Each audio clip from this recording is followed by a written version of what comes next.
ಗೆಳೆಯ ನಿಗು ರಮೇಶ್ ರವರ ಗಾಂಧಿ ಮರ ಇತ್ತೀಚೆಗೆ ಬಿಡುಗಡೆಯಾದಂತಹ ಕವನ ಸಂಕಲನ. ಕವಿ, ಕವನ ಸಂಕಲನ ಮತ್ತು ಕಾವ್ಯ ಓದುವ ಸಮಯವೇ ದುರ್ಲಭವಾಗಿರುವ ಈ ಸಮಯದಲ್ಲಿ ಈ ಸಂಕಲನ ಹೊರಬಂದಿರುವುದು ಸಂತೋಷವೆನಿಸುತ್ತದೆ. ಒಟ್ಟು 77 ಕವನಗಳು ಈ ಸಂಕಲನದಲ್ಲಿವೆ. ಮುಖ್ಯವಾಗಿ ವಿಚಾರ ಪ್ರಧಾನ ಕವಿತೆಗಳು ಹಾಗೆ ಅಂತ ಸ್ವತಃ ಕವಿಯೇ ಹೇಳಿಕೊಂಡಿದ್ದಾರೆ. ಇದು ಇವತ್ತಿನ ಅನಿವಾರ್ಯ ಮತ್ತು ಅವಶ್ಯಕತೆಯೂ ಹೌದು. ಬದುಕು ಬದಲಾಗಿದೆ, ಭಾವನೆಗಳು ಕೂಡ ಬದಲಾಗಿರುವ ಈ ಹೊತ್ತಿನಲ್ಲಿ ಮತ್ತೆ ನಾವು ನಿಕಸಕ್ಕೆ ಒಡ್ಡಿಕೊಳ್ಳಬೇಕಾದಂತಹ ಅವಶ್ಯಕತೆ ಎದುರಿಗಿದೆ.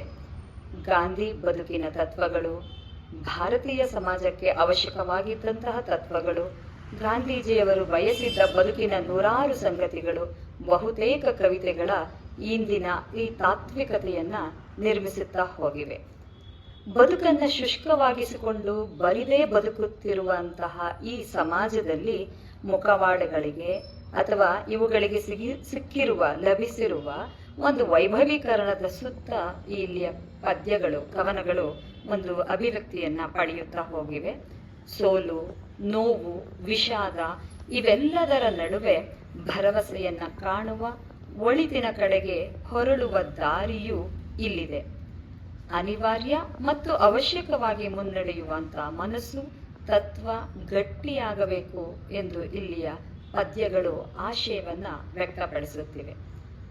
ಮುಖ್ಯವಾಗಿ ವೈಚಾರಿಕ ಪ್ರಧಾನ ಕವಿತೆಗಳ ಈ ಗುಚ್ಛದಲ್ಲಿ ನನಗೆ ಅಚ್ಚರಿ ಮೂಡಿಸಿದ್ದು ಅವಳೊಂದು ಅಚ್ಚರಿ ಎನ್ನುವಂತಹ ಕವನ, ಮೊಗ್ಗೊಂದು ಅರಳಲು ತಾವಿಲ್ಲ, ಕಾಲ ಮತ್ತು ವನಿತೆ, ಹೆಣ್ಣು ಅರಳುವ ಸಮಯ, ತಾಯಿ ಜೇನು ಇತ್ಯಾದಿ ಕವನಗಳು. ಮಹಿಳೆಯನ್ನ ಕೇವಲ ಅಂಗವಾಚಿಯಾಗಿಯೋ ಅಥವಾ ಪುರುಷ ಪ್ರಧಾನ ಸಮಾಜದ ಅಡಿಯಲ್ಲಿ ಒಂದು ಸರಕಾಗಿಯೋ ಪರಿಗಣಿಸುವಂತಹ ಜಾಗೃತಿಯ ಈ ಹೊತ್ತಿನಲ್ಲಿಯೂ ಕೂಡ ಒಂದು ಮಹಿಳಾ ಸಂವೇದನೆಗೆ ಒತ್ತು ಕೊಡುತ್ತಾ, ಅವುಗಳನ್ನ ಅನಾವರಣ ಮಾಡುತ್ತಾ, ಮುಖ್ಯವಾಗಿ ಆ ಅಂತಃಕರಣದ ಒಂದು ಭಾವುಕತೆ ಈ ಪದ್ಯಗಳಲ್ಲಿರೋದು ಒಂದು ಹೆಮ್ಮೆ ಮತ್ತು ಅಚ್ಚರಿಯ ವಿಷಯವಾಗಿದೆ. ಇಂದು ಸ್ತ್ರೀ ಸಂವೇದನೆ, ಮಹಿಳಾ ಸಂವೇದನೆ ಅಥವಾ ಮಹಿಳಾ ಶೋಷಣೆ ಎನ್ನುವ ಪದಗಳು ಕ್ಲೀಶೆಯಾಗಿದೆಯೇನೋ ಎಂದು ಭಾವಿಸುವಂತಹ ಸಮಯ ಇದು. ಯಾಕೆಂದರೆ ಜಾಗೃತಿಯ ಅಥವಾ ಜಾಗತಿಕ ಸಂದರ್ಭದ ನಡುವೆ ಮನುಷ್ಯ ಶೋಷಣೆ ಹೆಪ್ಪುಗಟ್ಟುತ್ತಿದೆ.